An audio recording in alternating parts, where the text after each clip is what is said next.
मनानं पाप होऊ नये. शास्त्र असं सांगतं कीर्तनकारापेक्षा किंवा नारदाच्या गादीपेक्षा सर्वांनी खाली बसावं. आपण इतके मोठे नाही महाराज की कीर्तनामध्ये खुर्ची टाकून बसलं पाहिजे. काय लोक हपापेलाय बुवा खुर्चीचे काय माहिती. इतकी मारामारी चालू आहे. मुख्यमंत्र्यापासून लोक प्रचाराला येऊन राहिले नुसत्या खुर्चीसाठी. असू द्या, थोडं इकडे बोलू नका. बोलण्याकरता मी 100 किलोमीटर वरून आलो. त्यातल्या त्यात माझी परिस्थिती अशी आहे, सकाळी 10 ते 12 सुद्धा कीर्तन करून आलो. दिवसभर गाडीचा प्रवास आहे. त्याच्यामुळे तुम्ही बोलू नका. एक तर तुम्ही बोला, मी तुमचं ऐकतो. मावशी बसा,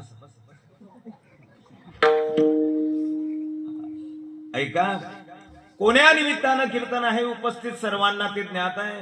जास्त काही डोक्याचा भोगा करायचं काम नाही. काय आहे, श्री दत्तात्रय भगवान आणि श्री पुष्पेश्वर महादेव मंदिराच्या किंवा मूर्तीच्या 5व्या वर्धापना दिनानिमित्ताने सालाबादाप्रमाणे यावर्षी सुद्धा समस्त गावकरी मंडळी आणि सर्वांच्याच माध्यमातून श्रीमद भागवत कथा अखंड हरिनाम संकीर्तन सप्ताहाचं आयोजन करण्यात आलेलं आहे.